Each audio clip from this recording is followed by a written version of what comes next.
Hello students, hopefully आप सभी लोग अच्छे होंगे। क्वेश्चन क्या बोल रहा है इसको पहले पढ़ने की कोशिश करते हैं। क्वेश्चन 5 मैंने होमवर्क दिया था, ऑलरेडी मैं आपको बता चुका हूं, बट एक बार क्वेश्चन पढ़ लेते हैं। क्या बोला? In figure P Q and R S are two mirrors placed parallel to each other.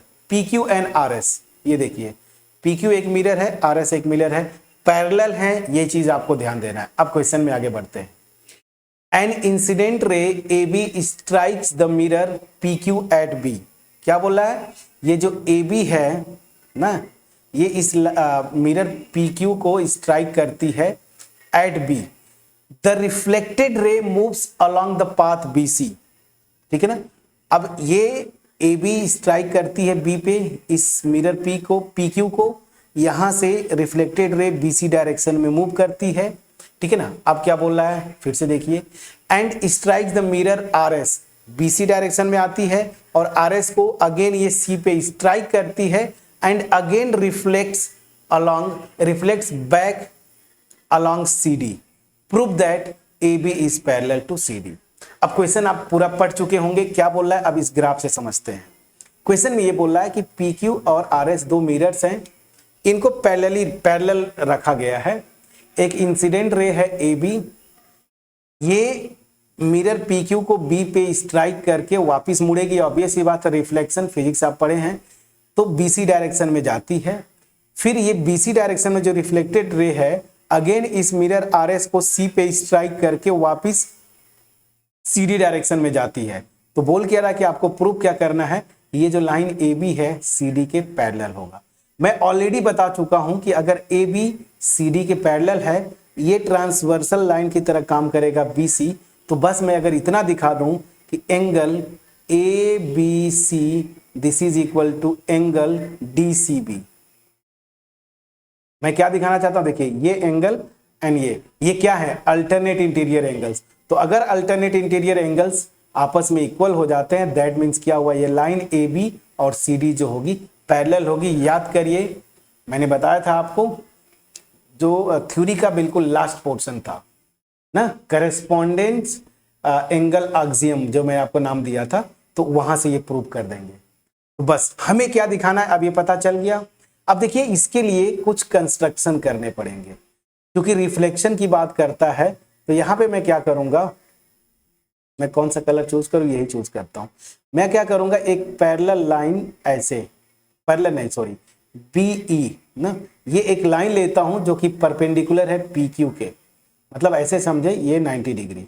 Same उसी तरीके से BE हो गया, तो यहाँ पे CF, हाँ थोड़ा अच्छे से आ जाए, ठीक है, CF ये परपेंडिकुलर है किसके, RS के, मतलब ये एंगल 90 डिग्री। ठीक, ये आप अपने से कंस्ट्रक्ट करना पड़ेगा। क्यों? क्योंकि मुझे लॉ ऑफ रिफ्लेक्शन लगाना है। इंसिडेंट रे इंसिडेंट और रिफ्लेक्टेड, ये जो एंगल्स होंगे आपस में इक्वल होंगे ना, बस ये कॉन्सेप्ट, ये एंगल और ये एंगल आपस में इक्वल होंगे। सिमिलरली यहां से ये एंगल और ये एंगल आपस में इक्वल होंगे। ठीक है, तो क्या करेंगे, प्रूफ जब स्टार्ट करेंगे, लैंग्वेज आप चलिए मैं लिख लेता हूं। ड्रॉ या कंस्ट्रक्ट जो भी है, अलाइन EB ना, या BE आप लिख सकते हैं, सच दैट EB या BE ये क्या है, परपेंडिकुलर है किसके, PQ के, एंड सेम इसी तरीके से CF या FC परपेंडिकुलर टू RS। इतना हो जाएगा।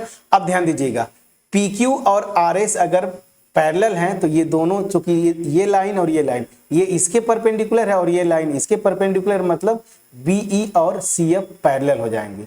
तो since PQ is parallel to RS, this will imply BE is parallel to CF ना, ये दोनों पैरेलल हो जाएंगे। अब आप एज्यूम कर लीजिए, ये एंगल का नाम दे दीजिए आप ना, ये एंगल जो है मेरा वो A है और ये वाला एंगल मेरा B है। उसी तरीके से ये एंगल C है, ये एंगल D है। मैं एज्यूम कर लेता हूं, let angle ABE this is equal to A, degrees लिख सकते हैं, मैं A लिख दिया, और angle EBC this is B, and same उसी तरीके से यहां से आ जाइए, F C B, angle F C B ये मेरा सी है, और एंगल ऐसे ले लीजिए F C D, F C D ये मेरा क्या हो जाता है डी।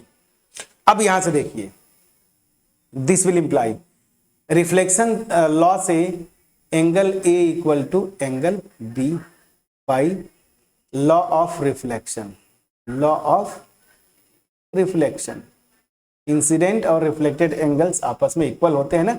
एंड सिमिलरली, सिमिलरली यहां पे similarly angle C equal to angle D, ठीक है ना। ये भी कहां से, लॉ ऑफ रिफ्लेक्शन से, इसको चाहे तो इक्वेशन 1 लिख लीजिए। हमें दिखाना क्या है, ये चीज ध्यान दीजिए, हमें ये दिखाना है A B C equal to angle A B C equal to angle D C B, ठीक है। तो अब यहां पे ध्यान दीजिएगा, ये देखिए बीई और सी एफ पैरेलल लाइंस है, बीसी जो है क्या है, एक ट्रांसवर्सल की तरह काम करती है। तो यहां से ये देखिए ऐसे बन रहा है, ये पैरेलल लाइन और ये पैरेलल लाइन, मतलब बीई और सी एफ, और ये मेरा ट्रांसवर्सल है, ठीक है ना, ये ट्रांसवर्सल है। तो ये एंगल इसके इक्वल होगा अल्टरनेट इंटीरियर एंगल्स, मतलब बी इक्वल टू सी। तो यहां पे आ जाएंगे clearly angle B this is equal to angle C. क्यों alternate interior angle, alternate interior angles, ठीक है ना। अब चलिए, हमने क्या दिखाया, b इक्वल टू सी, ठीक है, b इक्वल टू सी। तो अब मैं आ जाता हूं, b इक्वल टू सी अगर है, और यहां से देखिए a इक्वल टू बी और c इक्वल टू डी, ठीक है ना, ये दोनों हैं। तो मतलब क्या हुआ, ध्यान दीजिएगा, b इक्वल टू सी है, a b के इक्वल है, मतलब मैं क्या कर रहा हूं, इधर अगर मैं a ऐड कर दूं, ये दोनों सेम हैं, तो इधर मैं एंगल b ऐड करूं, इधर मैं एंगल c ऐड करूं, कोई दिक्कत नहीं है। तो एंगल b की जगह मैं a लिख लिया, क्यों, क्योंकि angle b equal to angle a, और उसी तरीके से angle c plus angle d, क्यों, क्योंकि c इक्वल टू d। अरे ये दो क्वांटिटी सेम है, यहाँ पे b ऐड करेंगे और इधर c ऐड कर दीजिए। अब a इक्वल टू बी है, तो इसको a से रिप्लेस कर दिया और इसको d से रिप्लेस कर दिया, तो सेम आएगा। तो ये देखिए दिस, और यहां से क्या हुआ, angle a plus angle b है क्या, A B C. So this will imply angle A B C this is equal to C plus D, क्या है देखिए डी, ये देखिए C plus D, D C B ना, तो एंगल डी सी बी। तो हमने क्या दिखाया कि ओरिजिनल फिगर में ये ए बी और सी डी ये मेरी ट्रांसवर्सल है, तो ये अल्टरनेट इंटीरियर एंगल्स ये आपस में इक्वल हैं, दैट मींस ए बी और सी डी पैरेलल हो जाएंगी। So this will imply A B is parallel to C D. यही आपको प्रूव करना था, यही प्रूव करना था, A B is parallel to C D. तो कितना स्मार्टली आपने किया, बस यहाँ पे एक कंस्ट्रक्शन करना था, ये परपेंडिकुलर बीई और यहाँ पे सी एफ लेना था। क्यों, क्योंकि यहां से मैं लॉ ऑफ रिफ्लेक्शन लगा पाता, और फिर ओवरऑल हमें जो दिखाना था वो हमने प्रूव किया।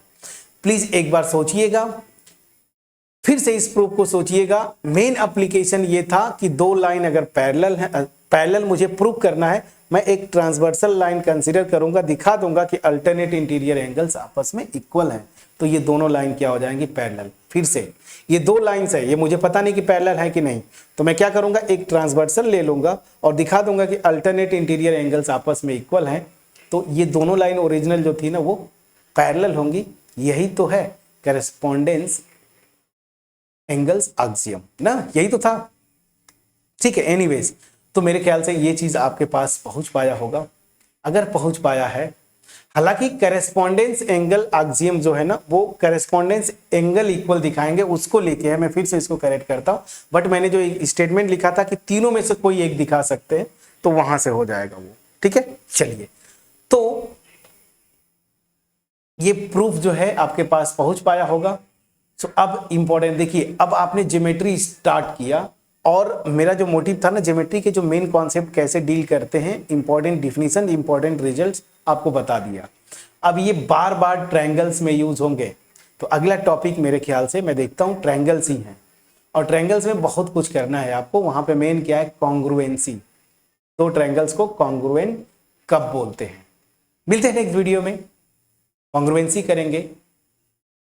तब तक अपना ख्याल रखें, पढ़ाई करते रहें। अगर मेरा एफर्ट आपके पास पहुंचा है, वीडियो को जरूर लाइक करिएगा, फ्रेंड्स के साथ शेयर करिएगा, चैनल पर नए होंगे सब्सक्राइब जरूर करिएगा। Thank you so much friends for watching my video.